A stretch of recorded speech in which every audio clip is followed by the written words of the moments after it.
வணக்கம். இன்னைக்கு advance cost அக்கவுண்டிங்ல ப்ராசஸ் காஸ்டிங் அதில் வந்து பார்த்தீங்கன்னா சிம்பிள் ப்ராசஸ் காஸ்டிங்கில் ப்ராப்ளம் பார்க்கலாம். Prepare process account from the following. இதில் வந்து பார்த்தீங்கன்னா raw material, wages, direct expenses கொடுத்துருக்கு. அண்ட் தென் பார்த்தீங்கன்னா ஓவர் ஹெட் பார்த்தீங்கன்னா 100% ஆஃப் வேஜஸ் அப்படின்னு சொல்லி கொடுத்துருக்கு. ஓகேவா? ஸோ இதில் வந்து ப்ராசஸ் அக்கவுண்ட் எப்படி ப்ரிப்பேர் பண்ணுறோம் அப்படின்றத பாருங்கள். டூ மெட்டீரியல் எப்படி நம்ம லெஜர் போடுவோமோ அதே மாதிரி தான் ப்ராசஸ் அக்கௌண்ட்க்கு டெபிட்டு கிரெடிட்டு. டூ மெட்டீரியல் வந்து பார்த்தீங்கன்னா 20,000 ருபீஸ். வேஜஸ் வந்து பார்த்தீங்க அப்படின்னு சொன்னால் 10,000. Direct expenses 5,000. ஓவர் ஹெட் பார்த்தீங்கன்னா 100% ஆஃப் வேஜஸ் சொன்னதுனால வேஜஸோட காஸ்ட் எவ்வளோ 10,000, அதை அப்படியே ஓவர் ஹெட்டுக்கும் கொண்டுக்கிறோம். ஸோ டெபிட் சைடில் டோட்டல் பார்த்தீங்கன்னா 45,000. கிரெடிட் சைடில் எதுவுமே இல்லை. ஸோ இதை நம்ம அப்படியே ட்ரான்ஸ்ஃபர் பண்ணுறோம். ஏன்னா இதில் வெறும் ஒரு ப்ராசஸ் தான் கொடுத்துருக்கு அப்படின்றதுனால ஃபினிஷ்ட் குட்ஸாக வரப்போகுது அப்படின்றதுனால பை ஃபினிஷ்டு ஸ்டாக் அக்கௌண்ட் அந்த அமௌண்ட்டை 45,000 நாங்கள் ட்ரான்ஸ்ஃபர் பண்ணி டேலி பண்ணுறோம். இது வந்து பார்த்தீங்கன்னா ரொம்பவே சிம்பிளான ஒரு ப்ராசஸ் அக்கௌண்ட் ப்ரிப்பேர் பண்ணுறதுக்கு உண்டான ஃபார்மேட். நெக்ஸ்ட் பார்க்கலாம். Prepare process account from the following. இதில் வந்து பார்த்தீங்கன்னா ப்ராசஸ் 1 அக்கௌண்ட் 2 அக்கௌண்ட் ரெண்டுமே இருக்குது. அதில் raw material, wages, direct expenses கொடுத்துருக்கு. ப்ரொடக்ஷன் ஓவர் ஹெட் பார்த்தீங்கன்னா 60,000 to be allocated to process 1 and 2 on the basis of 150% of direct wages and production during the period is 2,000 units, right? So இதில் வந்து first process 1 account எப்படி prepare பண்ணுறது அப்படின்றத பார்க்கலாம். To raw material particulars, units, rupees column, அதே மாதிரி credit சைட்லையும் particulars, units, rupees column. To raw materials பார்த்தீங்கன்னா யூனிட்ஸ் வந்து ப்ரொடியூஸ் டியூரிங் த இயர் வந்து 2,000 யூனிட்ஸ் நம்ம சம்மில் கொடுத்துருக்கு. அண்ட் தென் பார்த்தீங்கன்னா நம்மளுக்கு ரா மெட்டீரியல் 40,000 கொடுத்துருக்கு ப்ராசஸ் 1ல்.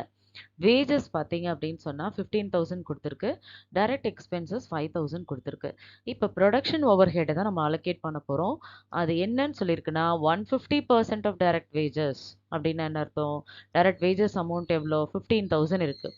அதில் 150% எவ்வளோன்னு பார்த்தீங்கன்னா 22,500 வரும், ரைட்?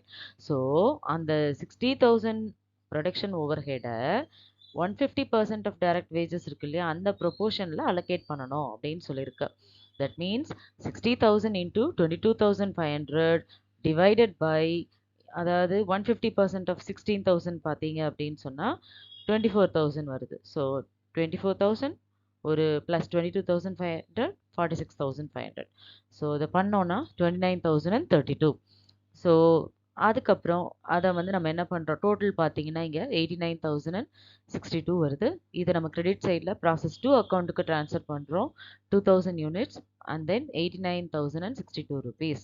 இந்த ஸ்டேஜில் நம்ம என்ன பண்ணி ஆகணும், ஒவ்வொரு ஸ்டேஜ்லையுமே ஒவ்வொரு ப்ராசஸ்லையுமே நம்ம காஸ்ட் பர் யூனிட் கண்டிப்பாக கண்டுபிடிச்சே ஆகணும். ஸோ இப்போ பார்த்தீங்கன்னா 89,062 டிவைடட் பை 2,000 பண்ணோன்னா ருபீஸ் 44.516 பர் யூனிட் அப்படின்னு கிடைக்கும் ப்ராசஸ் 1 அக்கௌண்ட் ஸ்டேஜில். அடுத்து ப்ராசஸ் 2 அக்கௌண்ட் அப்படின்னு சொல்லும்போது அடுத்த process.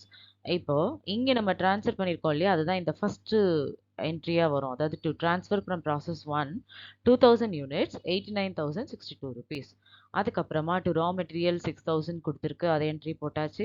Direct labour 16,000, direct expenses 1,000. இங்கேயும் அதே மாதிரி ப்ரொடக்ஷன் ஓவர் ஹெட்டை கேல்குலேட் பண்ணுறோம். எப்படின்னாக்கா 60,000 இன்டூ 150% ஆஃப் டைரக்ட் வேஜஸ் வந்து பார்த்தீங்கன்னா 16,000ல் வந்து 24,000 டிவைடட் பை டோட்டல் பார்த்தீங்கன்னா 46,500 ஈக்குவல் டு 3968. ஓகே, ஸோ இந்த டோட்டல் பார்த்தீங்கன்னா 1,45,000 வருது. ஸோ அடுத்த ப்ராசஸ் எதுவும் கொடுக்கல. ஸோ இப்போ ஃபினிஷ் ஸ்டாக்காக ஆகுது. ஸோ அதனால் நம்ம என்ன பண்ணுறோம், கிரெடிட் சைடில் இந்த டோட்டலை அப்படியே நம்ம ட்ரான்ஸ்ஃபர் பண்ணிக்கிறோம். By finish stock account units எவ்வளோ 2,000 யூனிட்ஸ் இருக்குது. அமௌண்ட் வந்து 1,45,000.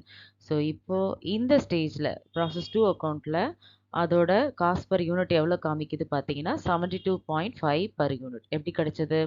1,45,000 divided by number of units 2,000 பண்ணோன்னாக்கா cost per unit 72.5 per unit கிடைக்கும். ஓகே, இது வந்து பார்த்தீங்கன்னா ரெண்டு ப்ராப்ளமுமே வந்து சிம்பிளாக நம்ம ப்ராசஸ் அக்கௌண்ட் ப்ரிப்பேர் பண்ணுறது எப்படி அப்படின்றத பார்த்துருக்கோம். ஹோப் எல்லாருக்கும் இன்னைக்கு இந்த சம் அண்டர்ஸ்டாண்ட் ஆயிருக்கும் அப்படின்னு நம்புகிறேன். வேறு சில சம்ஸோட அப்கமிங் வீடியோவில் பார்க்கலாம். இந்த வீடியோ பிடிச்சதா லைக் பண்ணுங்கள், ஷேர் பண்ணுங்கள், சப்ஸ்கிரைப் பண்ணுங்கள். தேங்க்யூ.